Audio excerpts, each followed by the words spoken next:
According to Cesar Chavez, pesticides have created a legacy of pain, misery, and death for farm workers and consumers alike. Today, I implore you, starting now, to stop using chemicals that are harmful to our environment. Harmful chemical substances should not be used in farming because they harm the environment, they pollute the ecosystem, and they also affect humans and animals. This is important because harmful farming affects more than just the environment. Dangerous chemicals used in farming claim many upon many animal and human lives each year. Now I will begin with my first point. Using harmful chemicals while farming significantly impacts the environment. Chemical fertilizers degrade soil fertility and quality. This affects nutrients provided by the environment.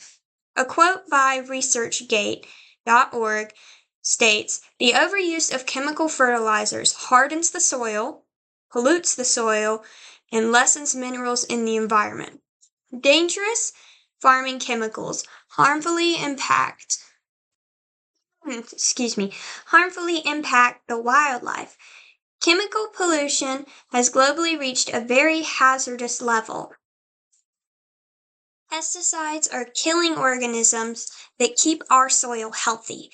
Harmful farming chemicals significantly harm soil-dwelling organisms, such as earthworms, beetles, ants, and even ground-nesting bees. This reduces the overall species diversity in a population. The chemicals increase reactive nitrogen levels throughout the environment. The increase in reactive nitrogen levels have more than tripled since the use of chemicals in farming began. Around half of the nitrogen in fertilizers escapes from the fields and then finds its way into soil, water, and the air through a process called runoff. According to farmersadvance.org, fertilizers introduce nitrous oxide into waterways. This then becomes a big problem for cities and towns because their water has been polluted. Now I will begin with my second point. Dangerous farming chemicals harm the people that work with them. Chemical incidents lead to many deaths on farms annually.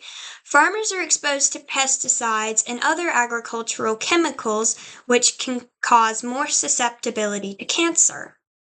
They can breathe it in or absorb chemicals through skin-on-skin contact while they mix pesticides or during the harvesting process. According to BeyondPesticides.org, there are over 45 different cancers associated with work-related pesticide exposure. Exposure to pesticides as well as cancer can cause many other long-term health problems, one of which is an increased risk of neurodegenerative diseases due to high chemical exposure. Farmers' children are one of the main victims of chemical incidents while farming. Farmers' children with immature immune systems are vulnerable to stressors from pesticide exposure. This can even lead to those young children dying due to pesticide exposure. Now I will end with my third point. Chemical farming can pollute water systems, as I discussed earlier. Runoff from crop fields poses a serious health risk due to nitrate contamination of drinking water. Millions upon millions of people are poisoned by pesticides each year due to the contamination in the water supply. Ammonia used in fertilizers plays a role in producing dangerous air pollution. Another harmful farming pesticide, glyphosate, it's one of the most widely used, is adversely affecting 93% of threatened and endangered species. A quote by ncbi.gov is, "Glyphosate biodegradation influences soil absorption and desorption." In conclusion, today, I hope you now believe that using farming chemicals negatively impacts everyone.